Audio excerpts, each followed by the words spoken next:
Muito bem, senhoras e senhores, moças e rapazes, meninos e meninas, está começando mais um DDCast no seu smartphone, no seu tablet, na sua televisão, no seu celular. A minha cara e a cara desse rapaz, o Brian, boa noite, seja bem-vindo outra vez, novamente, de novo. Olha nós de volta aqui. Boa noite, Rodrigo. Boa noite a todo mundo que está aí assistindo.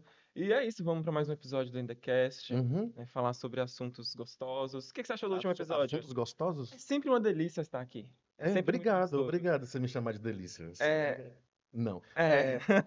O último foi maravilhoso, porque a gente aprendeu sobre vinhos. Exatamente. E se você ainda não aprendeu sobre vinhos, se você assistiu o último episódio ou se você ainda não assistiu, corre para assistir porque está disponível no canal da TV Abrodes no YouTube Exatamente. e tem cortes também no Dendecast, @Dendecast no Instagram, para você ficar por dentro de tudo. Segue, compartilha e, Nós, enfim, nós aprendemos sobre uvas, merlot, sobre no seu, tanino. sobre taninos. Você lembra o que é tanino? Tanino é comer a casca da uva. Não é bem isso, não. Eu acho que você precisa assistir o episódio de novo. Eu assisti ontem, eu me achei muito bonito no vídeo. Mãe falou que eu estou arrasando, então eu acredito nela.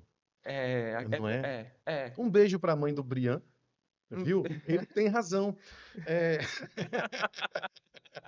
Ela vai assistir. vai assistir, Ela né? divulgou o episódio tanto que eu acho que metade das visualizações foi ela que conseguiu pra gente. Nossa, como é que é o nome de mamãe? Loura. Dona Dá um Loura. oi pra Loura. Oi, Loura. Dona Loura. Oi, Minha mãe. idade, Um minha beijo. idade tem Loura. Muito bem, hoje nós vamos falar de quê? Hoje nós vamos falar de cultura. Cultura. Tá bom pra Cultura você? também é vida. Com toda certeza. Muito bem. Cultura é vida. E quem está aqui? Hoje temos aquela pessoa que é. Se a gente vai falar de cultura, a gente tem que falar dela. É uma Quem? pessoa que tem que ser Pires. tombada. Não é Pires. Não, não é Não. Pires. É Ah, aquela pessoa que tem que ser tombada como patrimônio material da cultura teixeirense. quem é? Seja muito bem-vindo, Wesley Mas Lemos. Lemos, senhoras e senhores. Que beleza. Obrigado, obrigado, Vamos obrigado. tombar você, tá vendo? Que coisa maravilhosa. Seja bem-vindo. Muito obrigado pela sua presença.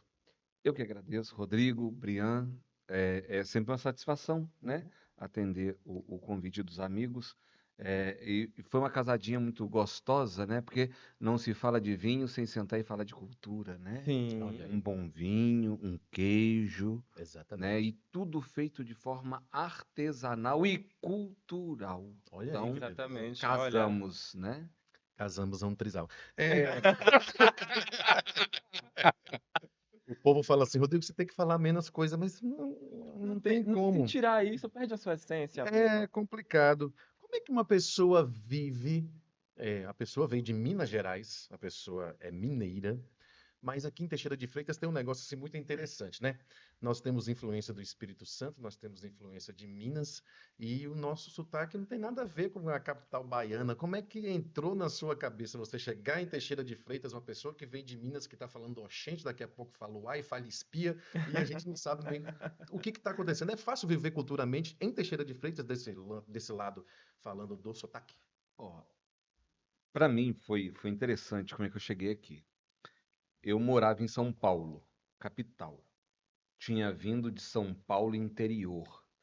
Tinha vindo de Minas, que passei pelo Rio, Nossa que Senhora. voltei para Não. São Paulo, que viajei para fora do país, depois voltei. É um andarilho. Aí, para encerrar essa história, eu fui morar na zona sul de São Paulo e aí ali eu falei, acho que agora eu vou escorregar para Bahia. Sem Olha. conhecer a Bahia. Não conhecia. Aí eu vim atrás de Painho. Hum, Painho morava ali em Eunápolis, na esquina ali, sim, sabe? pertinho. Sim. Pronto, do lado ali. Aí eu fui para Eunápolis, não gostei.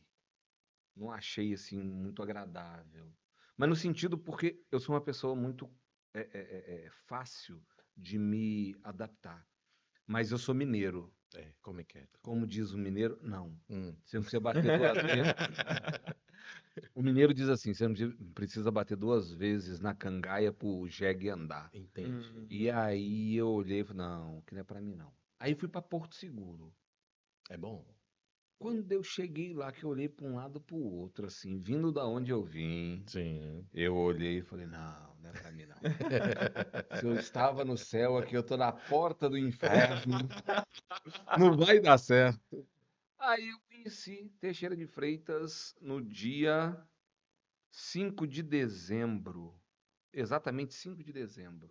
Você lembrou o dia? Gostei da. Eu sou professor de história, a gente guarda Isso, datas. exato. Aí gostei de Teixeira, voltei com meu pai para Eunápolis. Meu Dia Deus. 10, voltei para cá, que meu pai tinha uma empresa aqui na cidade. Ah, Nós tínhamos a Pai e Filho Panfletagem, que lá em 2010 era uma empresa de marketing e panfletagem das empresas, algumas empresas aqui da cidade. Que legal. Então eu vinha com ele para a filial que nós tínhamos aqui, ficava ajudando e voltava com ele. Até que aluguei uma kitnet, fiquei aqui. Dessa kitnet que eu ia e vinha, já trouxe minha roupa.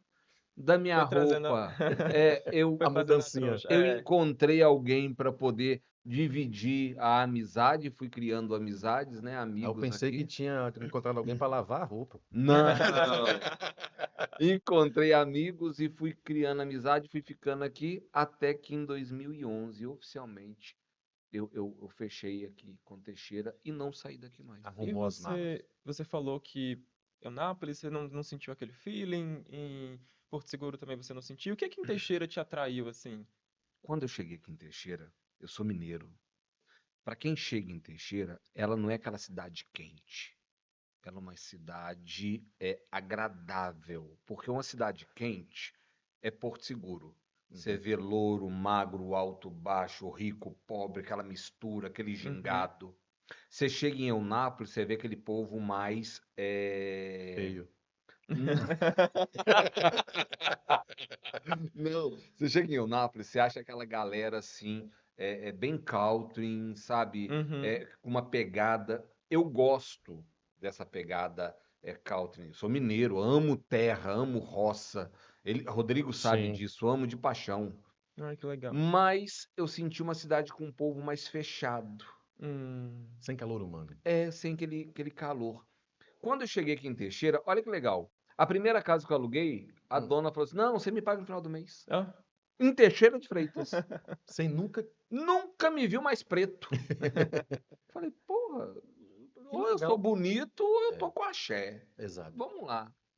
Cheguei na Lojas Linhares, comprei meus móveis da casa todinho com um preço lá embaixo. Falei, mas Fiado. que cidade maravilhosa. Não, moço, olha pra você ver, foi bom demais. E isso foi me agradando. Então, assim, Uhum. para quem chega de fora em Hum. Teixeira, nós temos um público, né, um cidadão que sabe cativar. Exato. E aí eu abro parênteses, eu fiquei de 2011 a 2013 trabalhando com meu pai. 23 de abril de 2014, eu me ofereci para dar uma palestra no Departamento de Cultura de Teixeira de Freitas, da Secretaria de Educação, então, na época do governo do período. Quem era o diretor? Pires. Ramiro Guedes. Não, Um Ramiro abraço, Guedes. Pires. Grande Ramiro Guedes. E aí agendei essa palestra porque eu ouvi Ramiro uma semana antes colhendo bambu para a festa de Ogum. Nossa. Palhas de dendê para fazer mariô para a festa de Ogum. E aí, se você olhar, Emílio Santiago morre em abril. Hum. E Ramiro Guedes tirava sempre um programa para saudar os grandes músicos da MPB. Fiquei ouvindo Emílio Santiago, ouvindo Ramiro, e eu perguntei para Igor de Oxóssi, meu irmão de santo. Falei, quem é esse da rádio? Ah, Ramiro Guedes, e fez todo, sabe? Eu falei, pô, que cara. E ele é o quê? Ah, ele que é o diretor de cultura da cidade. Eu falei, eu vou lá dar uma palestra. Uma semana depois, cara, eu sou muito assim de falar, eu vou. E vai. E eu vou. E aí eu falei, vou lá dar uma palestra. Cheguei lá durante a semana, falei que eu gostaria de falar sobre o povo negro, porque eu senti em Teixeira um determinado um aspecto não Bahia quando se fala das tradições culturais Uhum. baiana. É isso que a gente falou no início ali, essa junção de vários estados, né? Aí Ramiro foi e falou assim, tá bom, então nós temos um AC na sexta-feira, vão reunir nossos professores num galpão, que é ali na Prudente de Moraes, Exato. e você vem dar sua palestra. Beleza. Ele não me perguntou em momento algum quem eu era, de onde eu vinha, currículo, não perguntou nada. Não, pode vir. Caraca. Cheguei, dei minha palestra. Quando terminei, que eu levantei, não esqueço nunca, com meus balangudangos pendurados no pescoço, né? Tenho vários também. Como diz o pessoal lá do Supremo Tribunal, meus penduricalhos, Penduricalhos. caso os meus não pagam nada. Não. O meu é de Cobra. axé. Cobra o filho certo. E aí, Ramiro me perguntou assim: quanto você cobra para poder trabalhar com a minha equipe? Olha. Ramiro era diferente, né, velho? Ramiro era Não, uma coisa. na lata. Quando eu terminei a palestra, ele falou: quanto você cobra para trabalhar com a minha equipe? Eu olhei para um lado, para o outro, assim, falei: quanto você paga para eles aí? Então, é assim, assado, cozido, frito. Eu falei: tá bom. Você paga como professor, você paga para mim. Que loucura. 23 de abril. Você foi a primeira vez que você colocou o pé na Casa da Cultura em Teixeira de Freitas, Foi para uma uma palestra palestra para falar da importância da africanidade. africanidade. Naquela época já tinha esse espaço, Casa de Cultura, Casa da Cultura. Tinha o departamento de cultura muito pequeno, sem esse know-how que chegou hoje. Uhum. Era simplesmente um galpão onde era dividido por algumas divisórias que tinha algumas oficinas. Entendi. Nada muito impactante, Nada expressivo. nada, né? E foi ali que eu plantei a semente da necessidade de dialogar a africanidade, o espaço do preto, negro, cultura dentro de Teixeira. Dali eu criei força para ir para a Câmara dos Vereadores. Ali eu comecei, sabe, a ser mais incisivo. Uhum. Um ano depois eu estava dando aula no presídio de filosofia. E Olha. lá eu pude levar também a cultura afro dentro da filosofia africana, e expandindo isso a ponto de ser o primeiro a fazer um levantamento das casas culturais. Hoje Teixeira de Freitas é uma cidade que tem mais de 200 casas de culto afro-brasileiro, dentre legal. eles Umbanda, Candomblé, Quimbanda, Angola. Temos também em Teixeira de Freitas uma cidade que hoje, se eu pudesse nominar, que está com a cultura afro de cartão amarelo para vermelho, porque nós estamos aí com uma perda muito grande de grandes nomes da cultura afro da cidade, Uhum. que está se perdendo e morrendo nesse mar preconceituoso do não salvaguardar a memória dos seus que ajudaram a construir a cidade, que tem 40 anos. Exato. Falou tudo, falou Pesado. bonito. Agora você foi dar aula de filosofia. Por que que você foi dar aula de filosofia? Da onde veio essa formação? Por quê? Como? Eu quero saber essa parte. Lá, quando eu tava em Lá? Minas, os caras Ah, pequenininhos, sim. assim, pé retinho. Assim mede cavalo. Não, Assim mede gente. falar comigo que assim mede porco. É tipo isso. Vai falar, eu era desse tamanho, um porco. Eu era um pé retinho. Mas quando eu era pequenininho lá em Ah. Minas, eu comecei como coroinha. Aham. Depois, aos 16 anos, eu fui para Itu, para o convento dos Carmelitas. Depois eu fui para a Diocese de Santo Amaro, fui para a Diocese de Uberlândia. E eu estudei filosofia na casa religiosa dos padres da Diocese e na Ordem dos Padres Carmelitas, como frade carmelita. Você Olha, era um que frade legal. carmelita. Um frade carmelita. Fui Padre? religioso. Não, padre. Padre diocesano. Padre diocesano. Diocesano. Você era um carmelita. Um religioso. É, tipo o Frei Gilson, né? Frei Gilson é Exatamente. carmelita. Frei Gilson, esse que faz Que a... reza 4 horas da manhã. Não, esse ele estudou na Diocese de Santo Amaro. Ele é de- Estudamos juntos. Olha aí que Estudamos maravilha. juntos. Que coisa boa, né? No Instituto Interessante, de muito Filosofia Santo Amaro, ali onde era o seminário de filosofia. Seminário menor. Ele era dos... Eu esqueci a congregação que ele era. Alguma Que coisa. ele né? Mas ele é um religioso. Sim, padre religioso. Ele é religioso, ele não é diocesano, ele é religioso. Agora, com essa formação, da onde que surgiu lutar pelo povo preto? Da onde que veio? Porque tá lá estudando filosofia, faz parte da aula, tudo, mas da onde que despertou essa vontade? Porque você defende muito. né? Eu sou filho de preto. Minha mãe mesmo, ela é de cor clara. Mas eu sou filho de preto. Minha mãe de criação era negra. E a negritude dela, em Minas, não se fala povo de terreiro, fala benzedeiras. Uhum. Sim. Minha mãe era benzedeira. Olha aí. Quando eu vou ser coroinha, quando eu estou crescendo ali dentro do próprio espaço meu em Minas, eu ouvia muito, né? Sua mãe é macumbeira, sua mãe é macumbeira, mas eu não entendi o que era isso. Sim. E no final do dia eu estava lá com minha batininha marrom, meu sobrepeliz creme, ajudando na missa, minha mãe assistindo, eu não entendia. Quando eu saio para fora, que eu vou entender a identidade minha, porque eu costumo dizer isso, eu não estou buscando entender a identidade de ninguém, eu tenho de entender a minha para A entender sua. a sua. Uhum. Isso E na aí, adolescência. exatamente, e aí eu descobri o que era tudo isso. E eu nunca levei isso como algo pejorativo, pelo contrário, aí que eu abracei para entender.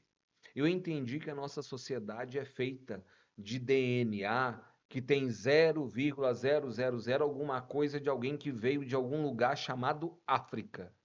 Exato. Sim. E que é deste lugar que esse povo veio que constrói essa sociedade hipócrita, Sim. que não aceita o seu cabelo, não aceita a sua cor, não aceita as suas rugas e que Não precisam se aceita a sua vestir, cultura, né? não aceita, e precisam se vestir de uma indumentária que não é de pertença deles. O colonizador fez o que lhe cabe dentro da história e do espaço que ele, enquanto colonizador, tem de fazer.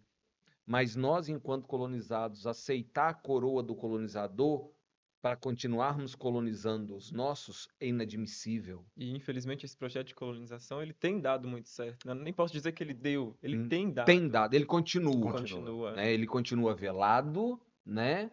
De gravata, muitas vezes com copos de cristais, ele Sim. continua, né? Exato. E aí foi ali que eu falei, não, peraí, eu não posso me calar diante disso. Aceitar. A sua mãe te preparou para isso? Não, Não. o Você, tempo me preparou. você viu a sua mãe sofrer algum tipo de preconceito? Sim, um filho branco, que minha mãe era preta, preta, preta, Sim. com um menino de criação branco. Muitas vezes já ouvi, a senhora é babá dele? Nossa. Não, é meu filho. Isso ela dizia, é meu filho. E o orgulho dela é dizer, ele era meu filho, ele é meu filho. E isso eu cresci ouvindo. Mas eu venho de uma educação muito simples, de mãe olhar para mim e falar, na rua é sim senhor, não senhor, sim senhora, não senhora, Sim. né? Olha, estamos saindo, não temos dinheiro, não me peça nada. Então, mãe sempre foi muito ortodoxa Uhum. na criação comigo. E eu levei isso para a vida, até o dia, e aí eu falo, o estudo ele é fundamental. Sim. Que eu entendi através de leitura de quem eu era, né? Por que eu era daquele jeito. Entendo. E aí eu cheguei aonde eu cheguei. E isso foi muito impactante, porque quando eu cheguei aqui na cidade de Teixeira de Freitas, eu conheci Igor. Foi quando estava tendo aquela greve da polícia militar, da polícia civil, tudo fechando com toque de recolher, coisa e tal. E aí eu fui num terreiro. E lá os búzios disseram que se eu não assumisse o meu eu sacerdotal, a minha vida não desenvolveria. E ele não sabia quem eu era. Nossa. Já caiu para mim também. E quando aquilo aconteceu comigo, eu falei, pô, da onde é isso? Porém, antes de sair de São Paulo, na casa de meu tio Lázaro, padre também, Ieda, uma cartomante de Belo Horizonte, que nunca me viu mais preto, abriu as cartas e disse para Padre Lázaro, Lázaro, fala com Wesley que se ele não assumir o posto sacerdotal dele, a vida dele não caminha. Não vai caminhar. Nossa.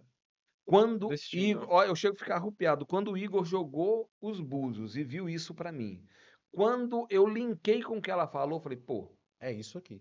é isso. Aí eu vou começar a entender o que é a Umbanda, o que era Quimbanda. Primeira festa que eu fui no terreiro de Igor, que ele ainda tocava Umbanda, foi de Ogum. Estava com calça Olha. branca e uma blusa azul e branco de listinha. Não Que esqueço legal. nunca aquela cena. Foi a primeira vez que você pisou numa festa. Numa Terreiro. festa que eu tive aquela intimidade. E daquele dia para lá eu comecei assim, feito louco, ler, e eu lia Estudou tudo, sobre entendia. aprofundamento. Num dado momento eu fiz um outro jogo com uma outra pessoa Xangô respondeu, foi Xangô Afonjá, Uhum. aonde exigia de mim a obrigação e eu tinha um caminho. Porém, atrás eu tinha conhecido um povo de Jeje, que também já tinha falado comigo e eu tinha corrido deles. Corrida. Olha que vida bagunçada. Não é? Mas tudo foi canalizado para esse momento, onde eu estudei, me preparei, fui para o Rio, fiz santo, sou filho do Ilhéachel Del Baumim, No Rio. no Rio de Janeiro, sou filho de pai Jorge, Jauanilê Caribé, sou Meu avô. avô seu, sou irmão de santo de Igor, né? Babalorixá, eu sou a segunda pessoa da casa, né? Embora hoje mais ausente do que presente, deixo aqui registrado, Não, mas faz. mas Tem. em espírito e verdade Tá estou lá. sempre por lá. Porque quando a gente fala pai Wesley, vem aí, tudo resolve. Chegou aí. Chegou aí. Pai Wesley tá vindo aí. Menino. Pronto, tudo Lá, se o resolve. povo lá lava até grão de areia. Meu Deus. Já fui assim, hoje não sou mais, não, tô brincando. Enfim, aí ali eu estudei, aprendi, me organizei e comecei a ser esse ser humano que foi à tribuna da Câmara chamar atenção por uma cidade que tem um know-how de cultura afro tão grande e Sim. a gente tem aí um preconceito maior ainda. No entanto, Teixeira de Freitas é uma cidade que você pouco vê falar sobre obrigações de Ogãs, que são os guardiões do toque, né? Exato. Você não vê falar das Equedes, que são as guardiãs daqueles que viram e guardam o sagrado. Então elas tomam conta da matéria quando está em transe. Então elas são as detentoras do serviço ao sagrado em terra. Você não vê falar das tradições das danças. Você não vê falar das tradições das cozinhas, porque as iabaxés e outras funções de terreiro hoje Teixeira não tem. Porque a mãe passava para o filho. O filho um dia conheceu, ou a mãe conheceu um Um namorado, um fulano. peguete, um fulano que apresentou uma igreja e disse que aquilo era errado. E naquele momento que ela conheceu, não estudou, não preparou, ela matou toda uma ancestralidade que morreu com o pai e com a mãe quando eles, infelizmente, encerraram. E eu tenho uma Pode falar. pergunta que eu queria saber. Você fala muito da cultura negra e você fala da relação com a religião, com o religioso. É possível falar da cultura negra sem falar do religioso? Não. Pierre Verger, ele fala assim, e então, vírgula, Ogum tomou a proa do navio negreiro e guiou o seu povo. Inicia um parágrafo que ele vai dizer assim, e aos primeiros que essa terra desceu, quando colocou o pé no chão e viu a grande mata, gritou, Okiarô. Outros olharam para trás e disseram, Odoiá. O que mantiveram os negros vivos até hoje foi a fé de poder voltar a atravessar o mar e ir a seu berço, e às suas origens.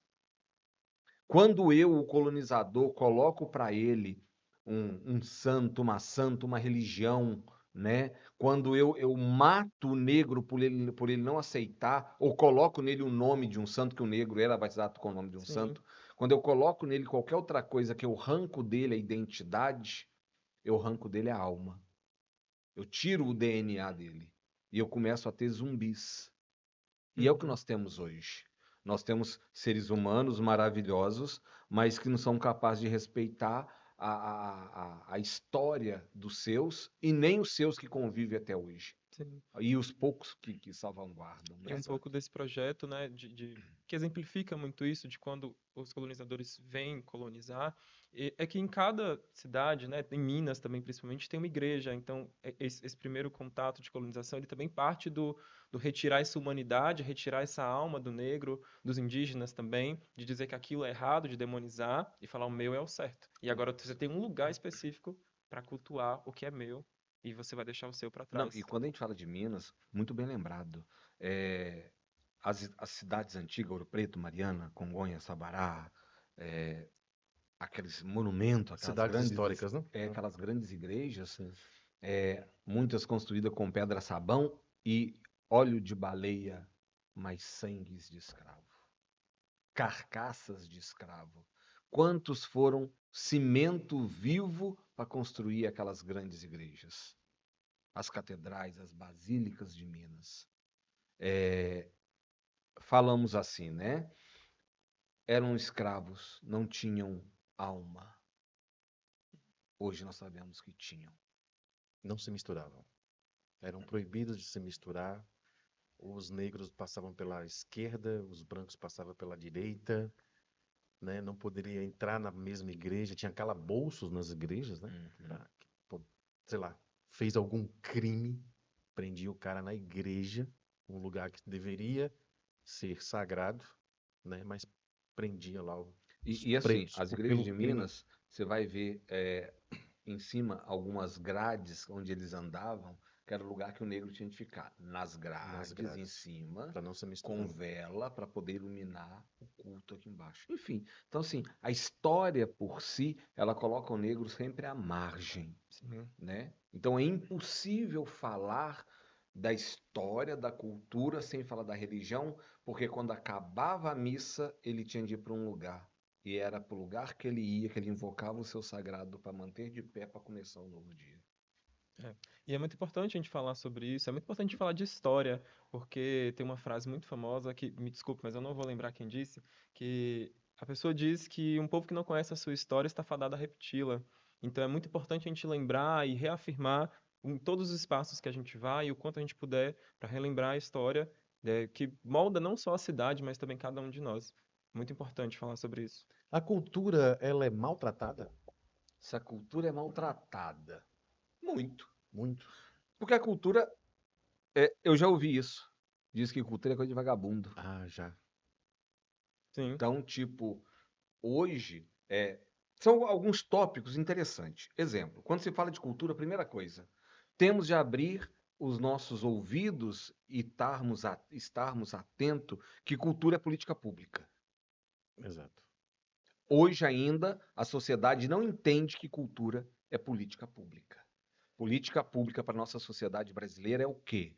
É a educação, é a saúde, é a assistência social, isso é política pública. Mas esquecemos que a cultura é um marco primo da sociedade. Que você vem de uma cultura. Você nasce, o primeiro ato cultural da sua família é qual? Vamos batizar, Exato. sim, vamos levar para a igreja. Isso é cultural. sim, verdade.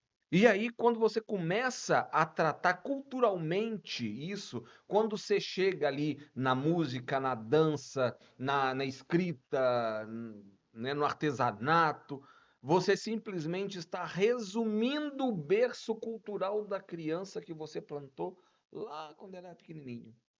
Que via a mãe cozinhar, que via o pai fazer alguma coisa, que via a família produzir. Olha a cultura da terra para quem mora nas roças. O filho vê Sim. o pai carpir, ele vai também carpir.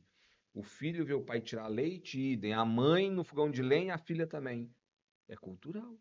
Sim. Então hoje a cultura ainda ela é vista como algo que não é políticas públicas, Eu acho mas é. que isso vem muito também das pessoas acharem que a cultura é uma coisa muito isolada, é aquilo Uhum. dali, é a música clássica, ou talvez um grupo muito nichado, mas a cultura ela tá no dia a dia, ela tá no feijão com arroz. O meu feijão com arroz é uma É uma cultura cultura É brasileira. uma cultura. Então, maravilhosa. sim, muito bom, mas é uma coisa que tá no dia a dia e que você respira a cultura, você vive cultura querendo ou não. Você está inserido em um contexto cultural. Então, acho que isso também parte muito das pessoas acharem que cultura é uma coisa muito específica.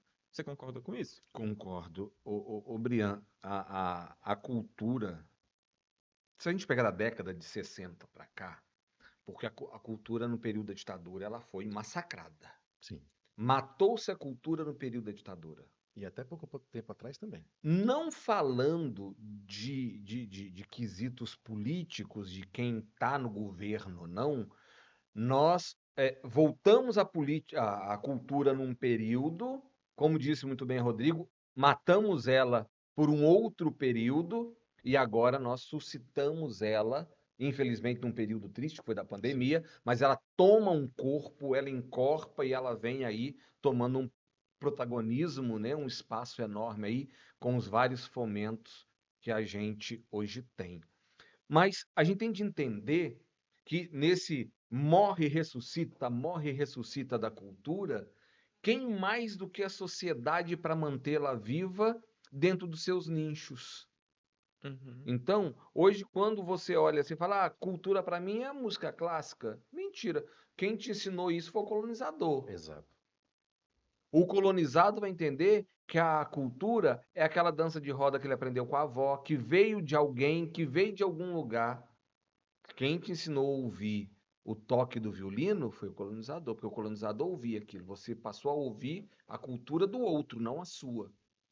Sim. A minha cultura é a de pôr meu fio de conta no pescoço, é de gritar por Xangô, é de gritar pelas minhas iabás. A minha cultura é eu dobrar meu joelho, rezar meu terço. Então, assim, isso foi ensinado. Eu brincava de carrinho do lado da cama da minha mãe de criação. Quando dava 6 horas, ela me pegava e me pegava de rezar. E ela rezava, rezava. Eu não sabia nem com quem ela estava falando. Porra, minha velha tava maluca. Só tava eu e ela. Falando. Eu ouvindo, falei, ah, a velha tá louca. Quando acabava, ela me punha no chão de novo, tava eu lá brincando. Hoje eu entendi o que era aquilo. Hoje eu tenho essa cultura.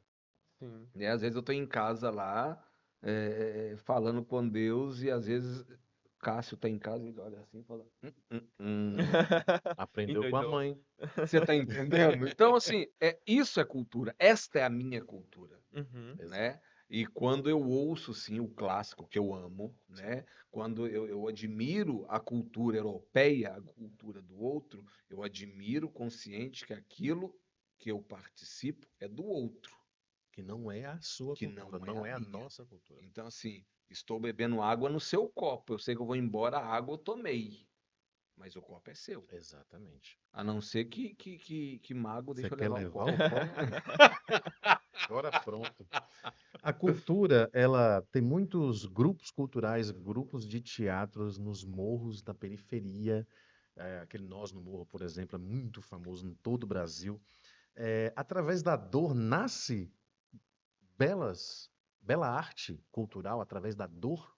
Essa dor ainda predomina até hoje. Que pergunta interessante, amigo. Até parece Vou ser... Eu li no Google.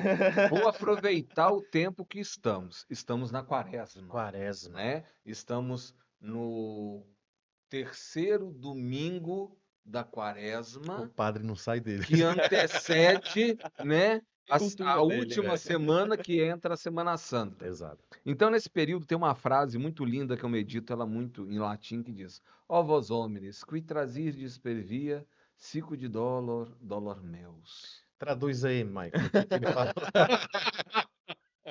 Agora vamos ao Telecurso 2000. Vamos à tradução. Abrindo o Google Tradutor. É. A vós todos que passais por este caminho, parai e vede se a dor igual à minha.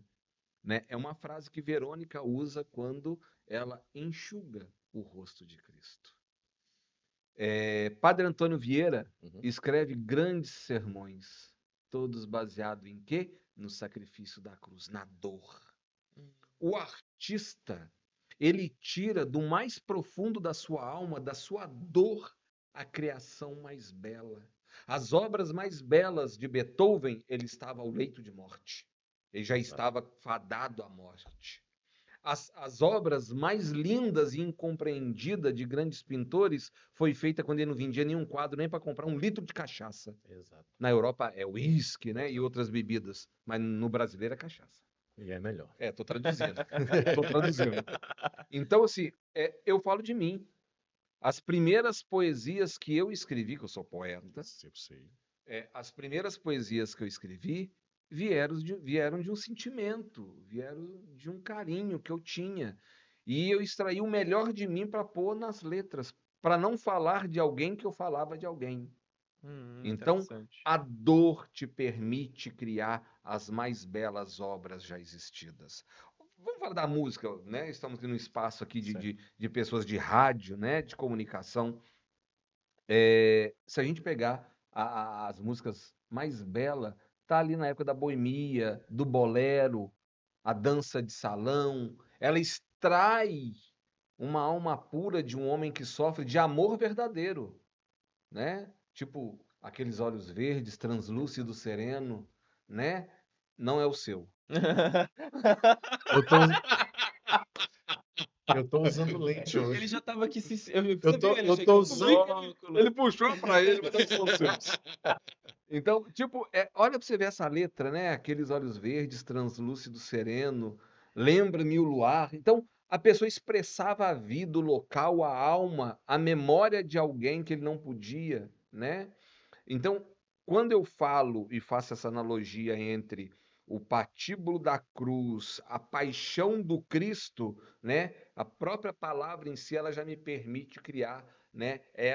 Esse pacto, essa paixão, esse impacto que eu tenho sobre alguma coisa que tira de mim algo e tira de mim a essência, não é de minha matéria ou de qualquer, tira da minha essência, né? Então isso é Então belíssimo. A cultura é a isso. dor cria Profunda. arte.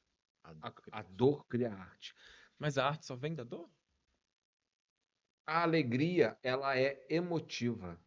A cultura, ela é racional, embora não pareça. Todo Não mundo parece acha, mesmo.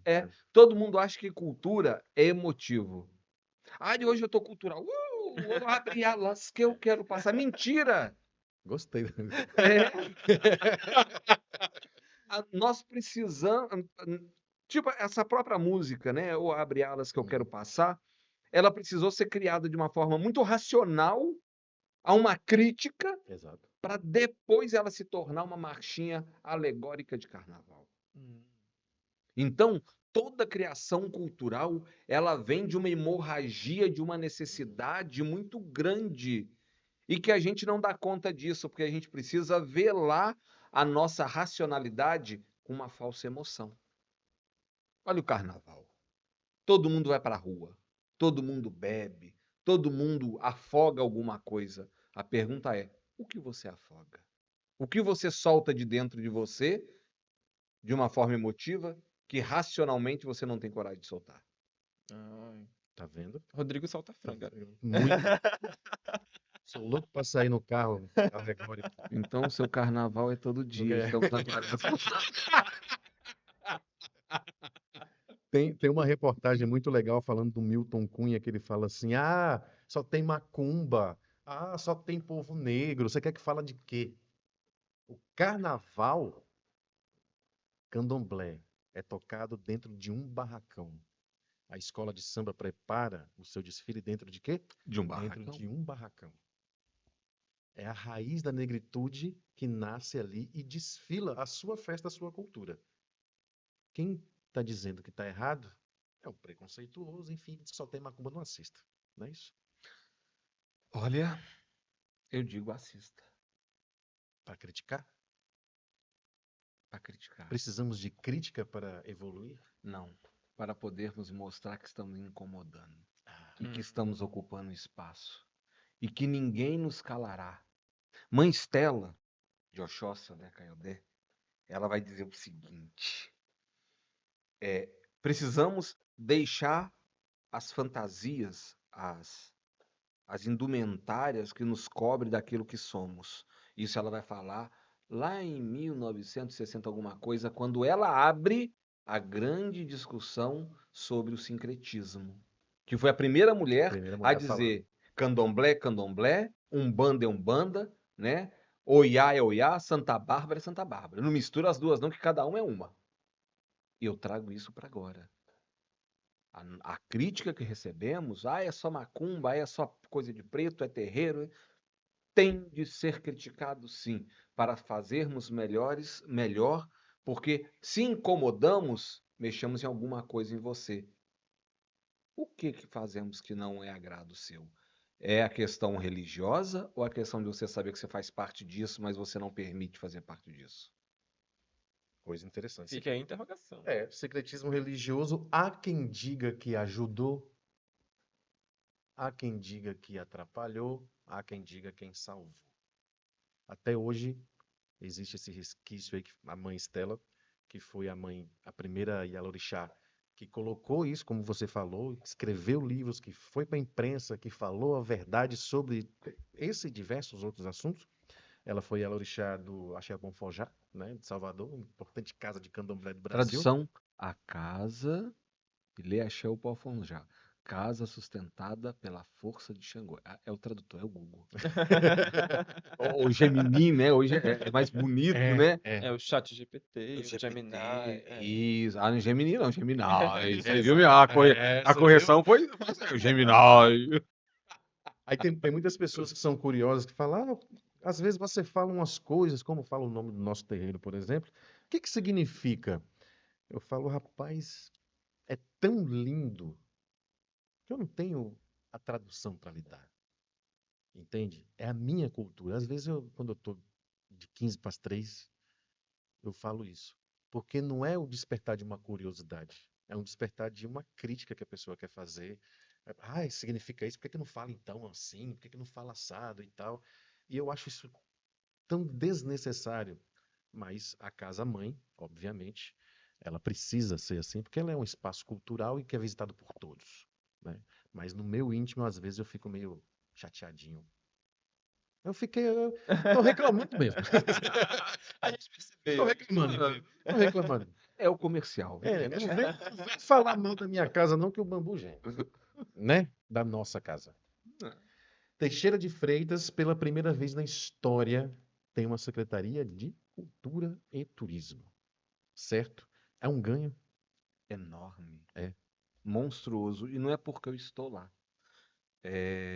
Desde quando eu venho fazer parte, né, desse know-how histórico da cultura de Teixeira, que eu trabalhei com Ramiro Guedes, eu trabalhei com Pires, né? Ó, Pires aí de Sou novo. discípulo Ele ia deles. aparecer. Ia aparecer. El Bigodon. É o bigodão. A cara de Leôncio do Pica-Pau. Isso, mas eu não sou pica-pau.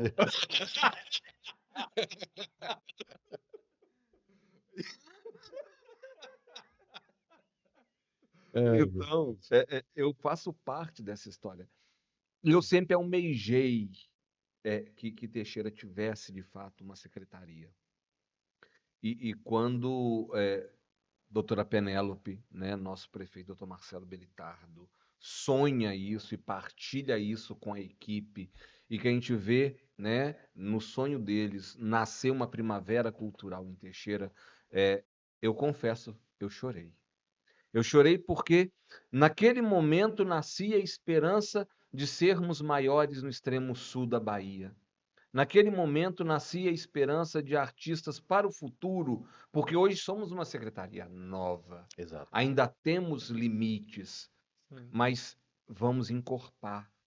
E quem vai beber na fonte, quem vai de fato usufruir da potencialidade do que é construído hoje, vai ser o futuro. E esse futuro vai passar pelo seu sobrinho, vai passar, sabe? E a comunidade teixeirense enriquece, porque hoje não é nada. A Secretaria de Cultura ela está com 3 casas da cultura, e das 3 casas de cultura nós atendemos mais de 5.400 Caramba, pessoas. é muita gente. É muita É gente. muita gente.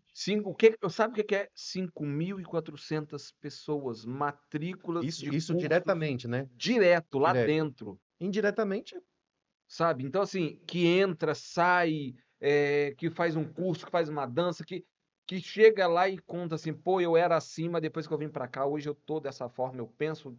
Então, esse impacto que a gente tem na sociedade construiu, de fato, a primavera de um novo tempo que projeta o futuro. E esse projeto da Casa da Cultura é uma coisa muito importante, né? Eu conheci o Igor na Casa da Cultura quando eu tinha, acho que 14. Foi assim que eu conheci o Rodrigo também. Quando eu verdade. tinha uns 13, 14 Tava anos. vestido de carteiro. Eu lembro. Fazer Eu. teatro, né? Isso, na época. Você vai derrubar a mesa. Tô Calma, nervoso. fiquei nervoso. Tô emocionado. Na época eu era da igreja Uhum. e eu fazia parte do Ministério de Dança da igreja. E aí a gente foi lá procurar aulas de dança e tudo mais e não tinha. Só tinha 2 vagas para teatro. Aí eu falei, ó, não é o que eu quero, mas tá, vamos lá, vamos pro teatro. E assim eu fui. Eu fui um dia, fui outro dia. Na terceira vez eles estavam ensaiando um espetáculo e eu só ficava no cantinho. E aí tinha faltado alguém nesse espetáculo e o Igor falou, você tá aí nesse canto aí, vem cá. E aí a gente fez um teste, a gente ensaiou. Como eu tava acompanhando o ensaio, eu sabia todas as falas. E aí eu acabei entrando também nesse espetáculo. Eu acho que a gente apresentou 2 espetáculos na época que eu estive. E assim, isso foi uma grande briga dentro de casa, né? Na época eu estava também me descobrindo enquanto uma pessoa LGBT. E. Mentira que você é LGBT. Não Aham, sabia. você jura? Gente, tô passando. Aham. E, e eu acho que esse momento no teatro ele foi Libertador. libertador. Arrasou. Porra! Ele foi libertador. Eu acho que quando a gente encontra um lugar para pertencer, um lugar que a gente pode ser livre, um lugar que a gente pode exercer cultura, às vezes uma cultura que eu nem sabia que era minha, mas que também sempre foi. E aí vem a paixão pela comunicação, vem o trabalho com a comunicação, vem o estudo da comunicação, que tem raízes nesse lugar. Que legal. Então, a Casa da Cultura, ela literalmente me salvou, ela me trouxe a mim mesmo, ela me devolveu a mim mesmo. Que É uma coisa bacana. muito importante. O trabalho da cultura nessa cidade é muito importante e salva vidas, literalmente. O Wesley, ele falou aí que isso despertou para ele, que ele é formado em rádio e TV e tudo, despertou para a comunicação. É, a função da Casa da Cultura é isso? É despertar o menino, a menina que está fazendo aquele curso para a vida artística? Ou tem muitos ali que vai ser médico, advogados, professores e tal, mas está enraizado aquela parte cultural neles? Eu converso bastante com muita gente. E eu já percebi que o papel da cultura não é fabricar ou fomentar artistas, é transformar seres humanos. Como transformou o Brino? Brian chegou, participou da aula de teatro, achou lindo, leva isso com ele, mas o viés da cultura fez com que ele fosse um ser humano melhor. Hoje, o papel da cultura é a gente poder oferecer à nossa sociedade teixeirense seres humanos humanos. Se ele será um violinista, se ele será um cantor, um artista, é um acidente, metafisicamente dizendo. Mas o primeiro passo dele é ser um bom ser humano. Porque a sensibilidade que a cultura te permite sentir, te permite ser uma pessoa menos agressiva, principalmente num tempo como hoje, Sim. que é um tempo onde você já nasce agressivo, Exato. você vive agressivamente. Então a cultura faz você parar no tempo para você dançar, porque a gente não tem tempo para nada. Mas na dança você para poder dar um abraço em alguém, sentir o corpo de alguém tocando no seu. Permite você pegue um pincel e pare o tempo, porque no toque do pincel você desenha seus sonhos, cores de sonhos que a realidade não permite. Mas quando você leva isso para casa, que você chega lá, isso te transformou para você ouvir melhor o seu filho, para você ouvir melhor a sua mãe ou seu pai, para você pintar com cores seu dia a dia e dizer que no final do dia você vai chegar lá, a professora está lá e que você vai novamente terminar de fazer aquela laranja, aquela maçã, aquele cavalo, aquele Tudo. Então meu ponto de vista, a minha perspectiva é que a cultura ajuda a transformar seres humanos. E hoje as casas de cultura, elas atendem todas as idades. Todas. De 5 anos em diante a gente tenta atender o máximo.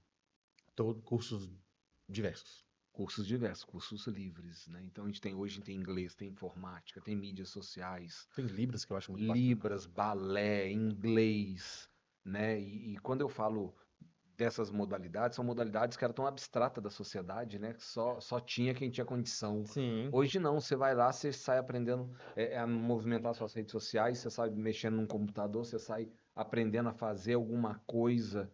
E todos os cursos nossos são cursos que fomentam a evolução econômica, seja do jovem ou do adulto que está ali.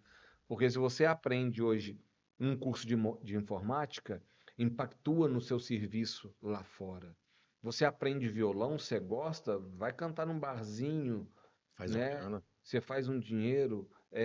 Se você aprende a falar inglês, você gosta do estudo, você aprimora, você vai para uma faculdade. Então, tudo hoje ali te ajuda a alguma coisa. Mas isso de fomentar também a questão financeira, né? Sim.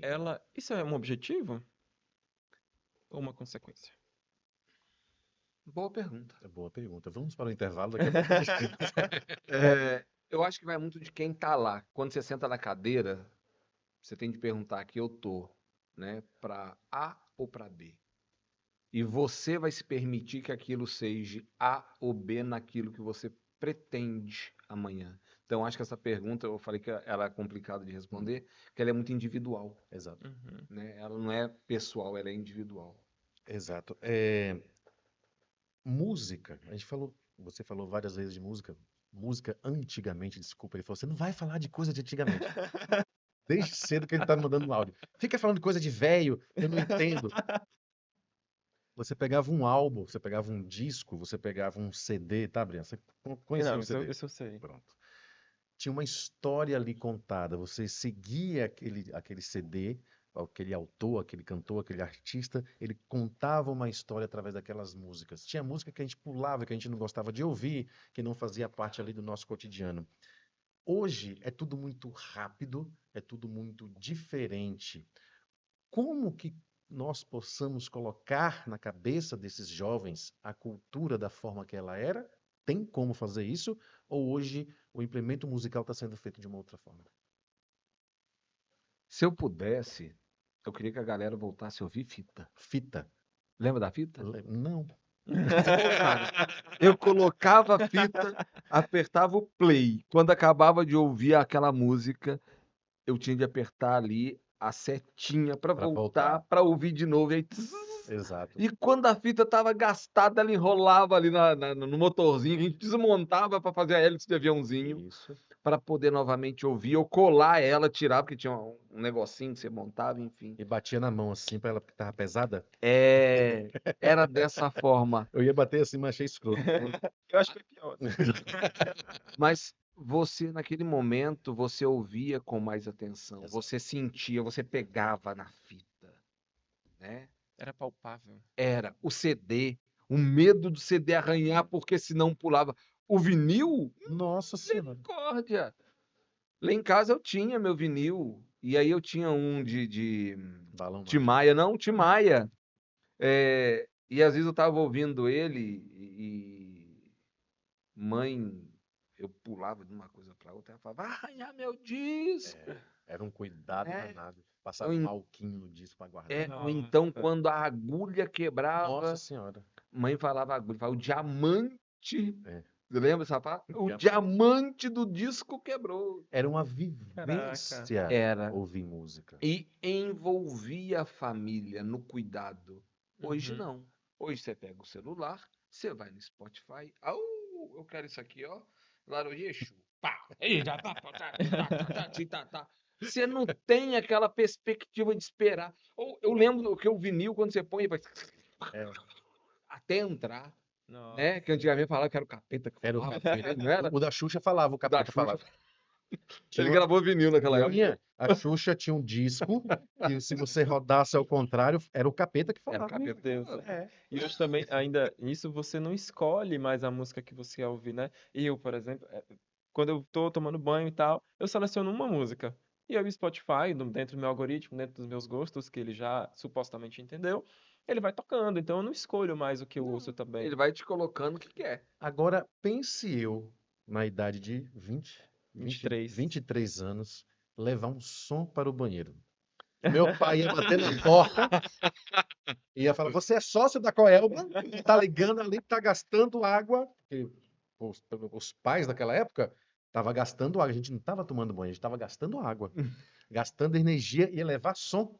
Tá maluco? E como é que você levaria um som 3 em 1 para dentro do As banheiro? duas caixas, aquelas caixonas. É Verdade. muito difícil fazer cultura hoje em dia, Wesley. Mas assim, sabe, hoje eu não desfaço da modernidade. Nem Ela pode, tem né? sua parcela incontestável, né? Mas a gente não pode esquecer a história, Exato. né? De valorizar o início de tudo, porque para hoje a gente chegar num celular desse aí assim, né? Eu passei por um tijolão, eu passei por uma ficha num orelhão e a gente, se não valoriza o passado, a gente não salvaguarda o futuro. A gente rompe, porque o presente será sempre algo passageiro. E não Exato. existe isso na cultura. Cultura é história. Falar em Interessante. história, Teixeira de Freitas tem um site maravilhoso Se chama tirabanha.com.br. Que era o nome de Teixeira de Freitas, era Tirabanha. Ele não Não, sabia também. é. O nome da cidade era Tirabanha. Mandiocal também. Mandiocal também, perna aberta. Aberta. Isso. Casa da Luz Vermelha. Tudo. Não. Tirabanha.com.br é do professor Daniel, ele é pós-doutorado da UNEB e ele conta muita história da cidade de Teixeira de Freitas. Eu acho isso lindo, um arquivo digital disponível para todo mundo. Várias histórias, por que que chama Mandiocal, por que que era perna aberta. Eu estava lendo essa semana, teve um show de Luiz Gonzaga em Teixeira de Freitas, lá em 1900, lá em Bolinha. Então é uma história muito boa de se contar. A Casa da Cultura se preocupa nessa escrita de catalogar, de arquivar, documentar essa história que está sendo feita na cidade. Hoje, Perdão, eu falei a Casa da Cultura, a Secretaria de a secretaria hoje, ela está nessa composição. E dentro da sua composição, ela tem o seu setor de patrimônio histórico e cultural. Ótimo. Estamos construindo, como eu lhe disse, é uma secretaria nova, né? Estamos num processo vamos fazer um ano em setembro. Então, dentro dessa composição, estamos passo a passo, firmando seus pilares para ter esse corpo. Mas já tem essa ansiedade e necessidade para podermos, de fato, salvaguardar a história e o patrimônio que a cidade já tem. Dos anseios da nossa secretária, doutora Penélope, é a gente vir com um museu. Nossa. Interessante. E vindo com o museu, a gente vem com arquivo, com história. Então, vem muita coisa boa, né? É uma secretária, a primeira secretária de cultura, uma secretária mulher, uma pessoa que, de fato, abraçou a conhecer e a oportunizar que, de fato, a cultura não fosse só um objeto público de uma prefeitura, mas fosse, de fato, uma ferramenta de mudança e de efetividade dentro desta sociedade tão carente e tão nova. Porque 40 anos é o quê? Eu tenho 45. Pois é, eu tenho 37, eu não sei o que é. Ter 40. De contribuição no INSS. Que bom, né? Wesley. Que bom que tem esse pensamento, desculpa, Bria, tem esse pensamento de fazer esse acervo, não é isso? Hoje você ocupa que cargo, que posição dentro dessa secretaria? Eu tenho a alegria de dizer que eu comecei lá atrás como coordenador, depois carregador de cadeira, montador de eventos. Cheguei a coordenador pedagógico, coordenador artístico e hoje eu grifo isso. Eu estou diretor de cultura, sendo um sujeito gay, LGBTQI, todo alfabeto, Fiquei sujeito de terreiro, pasmado.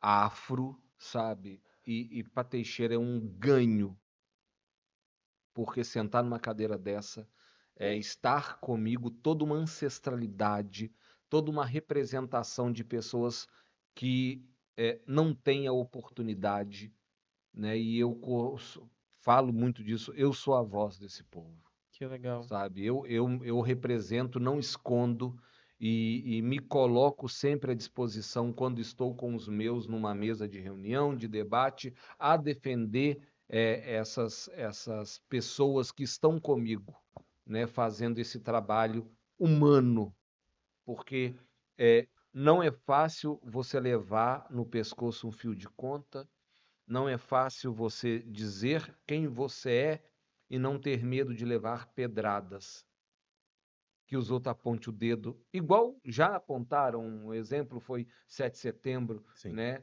7 de absurdo. setembro, um pasquim qualquer aí escreveu algumas coisas Um criminoso, né? apontando diretamente a mim, enquanto sujeito, ser humano, que tem o direito de ir e de vir, que eu sou contribuinte, eu também pago os meus impostos, e ser apontado igual eu fui, né? Não estou aqui para dizer isso, mas eu falo que quando ele me apontou, ele não apontou o Wesley, apontou o sujeito que representa uma sociedade e que uma sociedade que ela é impactante para que todo o processo político, administrativo, cultural sobreviva, porque todos que eu represento votam, todos que eu represento pagam imposto, trabalham e têm seus direitos de ir e de vir, como diz a lei pétrea que a gente tem no Brasil.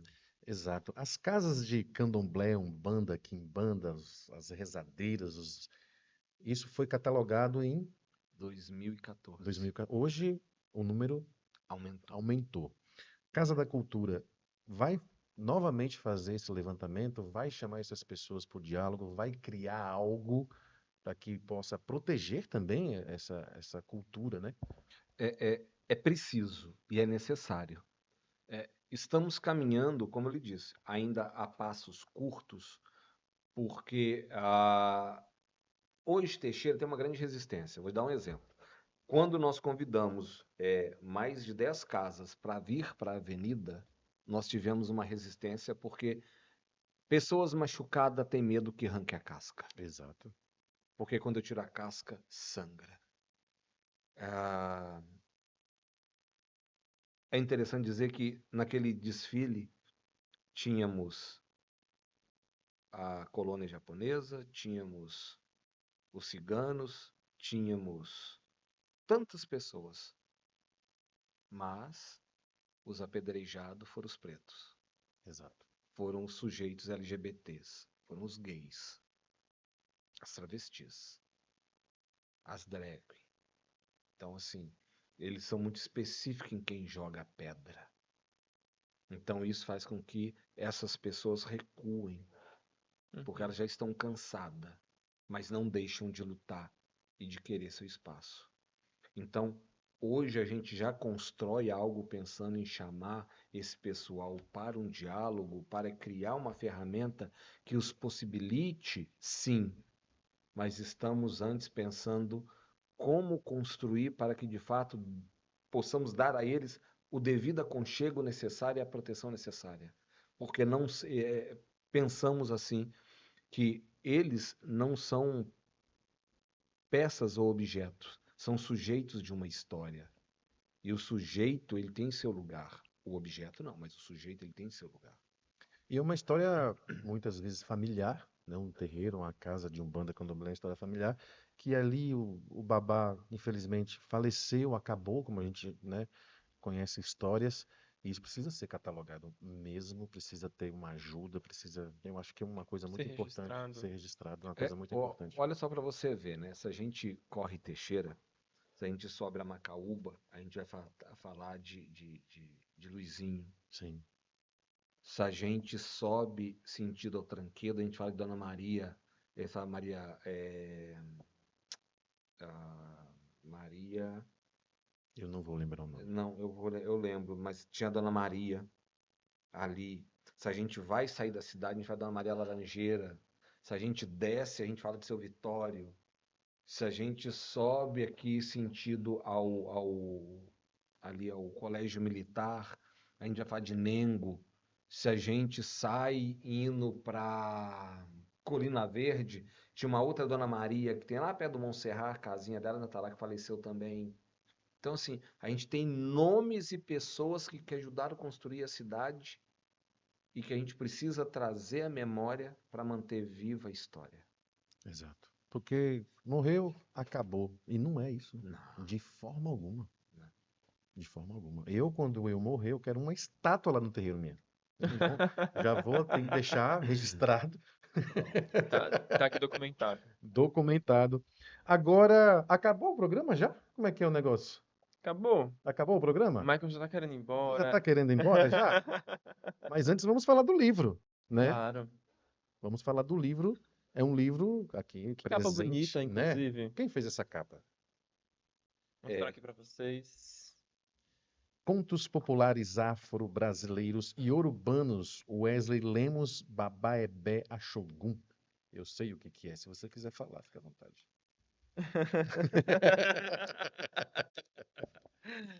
Lindo, Lindo, Então, amigo, muito lindo. muito Quem legal. ilustrou? é Mariana, a ilustração. Porém, é interessante, os primeiros rabiscos dele todo eu que fiz. Ah, é? É, Aí ela deu vida a esses rabiscos, porque eu sou péssimo para desenhar. Eu não vou negar, sou péssimo, mas eu fiz os rabiscos e ela veio, de fato, dando vida aos contos populares afro-brasileiros, né, os iorubanos, escrito por mim, né, Wesley Babaebé Ashogun do Aramê Faldé Ilê. É um livro onde eu conto, né, com riquezas de detalhes, que esse velho negro, né, Pai Benedito, ele senta com crianças num espaço chamado terreiro e conta histórias de África. Qual que é a pegada desse livro? É literalmente resgatar a tradição oral, que no terreiro não tem uma Bíblia, não tem um Alcorão, não, é oral. Ah, vamos fazer um padê? Vamos lá, pega a farinha, pega a água, pega o mel, pega o dendê, a gente produz, pronto, acabou. Não tem um livro que diz, agora é hora do padê, Não tem. né? Deveria. Tem um livro de liturgia, né? É um livro infantil? Esse aqui é um livro infantil, onde a gente conta essa historinha de um modo muito bacana, bem didático. Eu lancei ele na UNEB, numa bancada de 10 doutores e pós-doutorados, assim. Foi unânime a aceitação dele enquanto um livro pedagógico, formativo, mas eu nunca tive a oportunidade de expandi-lo, porque quando você chega, igual eu cheguei num colégio aqui da cidade, apresentei ele, a carta de apresentação do livro, pedindo a oportunidade de falar neles na sala, para a gente poder divulgar, coisa e tal. Eu estou esperando até hoje a resposta. Macumbeiro não vai lá, não. Eu estou esperando até hoje Eu a tô resposta. esperando da crítica aqui, falando assim, Rodrigo tá falando de macumbeiro. Aí eu abortei a ideia de levar pra esse escola, livro né? em escolas, né? Porque a Lei 10.632/96 me permite dizer que é obrigatório o ensino da história afro-brasileira, né? Esse livro é o primeiro de 25 livros que eu tenho. Nossa. Esse foi o primeiro que eu, de fato, tornei físico e prometi para mim que eu não tornaria os outros pela falta de espaço em entender que a lei que permite o ensinamento é só para tornar a sociedade mais branda quando se fala do preto e quando se tem uma sociedade tão preconceituosa. Exatamente. Quando eu li esse livro, eu vou até mostrar aqui, ó. Quando eu li esse livro aqui a primeira vez, tem um tempinho já que já foi lançado, ele para mim não é um livro infantil. Ele para mim é para que as pessoas aprendam o beabá, para depois não ficar falando pelos cotovelos por aí. Eu acho que é o início de todo mundo que tem o seu preconceito pegar esse livro e aprender como crianças. Esse eu acho que é a função desse livro. Tudo bem, ele pode ser um livro infantil, mas adultos precisam ler esse livro para depois jogar pedras. Não, você precisa ler esse livro para você nunca mais jogar pedra, para você entender a história do povo preto. Você quer ler a primeira página pra gente? Então, tem um... Olha aí, não, você é o escritor aí, tá pensando que... Eu escrevi, mas o meu sonho era tê-lo narrado. Deixa eu te contar, Brian. Me conte. Eu encontrei um rapaz chamado Rodrigo. Eu falei, Rodrigo, lá eu queria fazer lá vem. a parte narrativa dele para criar o primeiro curta, né? O primeiro vídeo falando de um preto velho, coisa e tal. Eu expliquei para ele o projeto. Pode deixar. Vou gravar. E aí eu tô esperando essa gravação até hoje. Esse Então, podcast só aconteceu porque eu fiquei muito no pé dele, todos os dias. então eu gostaria de ouvir ele dizer É porque... vai. Pode ler. Muito obrigado. Não, pode ler. Eu queria Fica à vontade. Não. Você não vai conseguir pagar meus direitos autorais. Onde eu compro? Não compra. Não compra? Quem quiser me pede que eu dou. Mesmo? Olha. Olha o arroba, como é que faz? Me procura na Casa da Cultura, meu telefone 73-8204-0055. Sabe por que eu dou? Não gostei da risada. Corte esse pedaço. Desculpa, não, ele soltou. Brino, não faça isso com os convidados, Brino. Mais forte que eu, desculpa. Não, tranquilo. Mas, sabe, quando eu falo da questão de doar, de dar esse livro, porque hoje, para mim, é muito mais importante eu ter o retorno cultural dele do que o financeiro. O financeiro eu não preciso, não. Graças a Deus eu trabalho, Entendi. eu tenho Que minha legal. base. Eu fiz lá em Salvador, Jamaira, tua irmã, Jamaira, minha sim. filha, Beijo, Jamaira. teve Conheço, ela foi minha um professora. evento sobre Maravilhosa. cultura afro. E aí ela falou: Ô pai, vou falar sobre o seu livro, não sei o que tem. Eu falei: não fale, dê. Porque diz que o profeta não faz milagre na sua terra. Eu lancei esse livro na Feira Internacional, na Flick, no Recôncavo. Fui muito bem aceito, muito bem abraçado. Que legal. Depois andei em outros lugares, levando o livro, divulgando. Mas quando eu cheguei aqui na cidade, eu não tive retorno. Nossa. Aqui eu não tive, né? Então, para falar que eu não lancei o livro aqui, eu participei de um evento no shopping, onde nós fizemos lançamento, alguns amigos estavam lá, foi super legal. Aressa, um abraço, Aressa estava lá, pessoa maravilhosa. Mas ainda quando olham, vê assim a sombra de um preto velho, macumba não. Muito obrigado. Santo de casa não faz milagre. Mentira. Santo de casa é desrespeitado. É É desrespeitado. desrespeitado. E Orubanos? Então, quem quiser, pede para Procura. Rodrigo, pede para Brian, me procura. Pronto. Que Esse eu aqui vai ficar dou. porque eu Pede para Rodrigo que pedi. ele dá. Não. Eu pedi um presente, né, para colocar no nosso cenário. Nós estamos em construção. O Alex trouxe um chaveirinho, que depois vai trazer um CD também. A nossa amiga Raquel, Um vinho e um e abridor que um você abridor de já vinho. roubou. Já roubei. Não, ele tá ali. Tá ali guardado. Eu acho que tá ali, né, Mike? Tomara que esteja. E esse livro agora, porque vai marcar que você esteve aqui, que você passou aqui. Muito obrigado pela sua participação. Bênção. É nóis. Muito obrigado por ter topado o convite dessa conversa aqui. Como sempre, foi muito deliciosa. E é isso. É isso. Grande abraço a você que ficou assistindo a gente. Foi um prazer Nos- inoxidável. Nos siga nas redes sociais, @brian.frr. Meu Deus do céu, que dificuldade para fazer um Instagram. @Rodrigo Montenegro Rádio. Olha que bonito que fica, né? Seu Instagram, Wesley Lemos Oficial. @Wesley Lemos Oficial. Como Siga se tivesse outro. Siga também o Instagram do Dendecast, @Dendecast. E @TV Abrolhos. @TV Abrolhos. @Canta Uma Pra Mim. Exatamente. Exatamente. E até a próxima. Curte, comenta, compartilha, manda pra todo mundo. Que a minha mãe Ansan te abençoe. Olha, vai cair o podcast. Vamos processar Brian. Um beijo, galera. Tchau.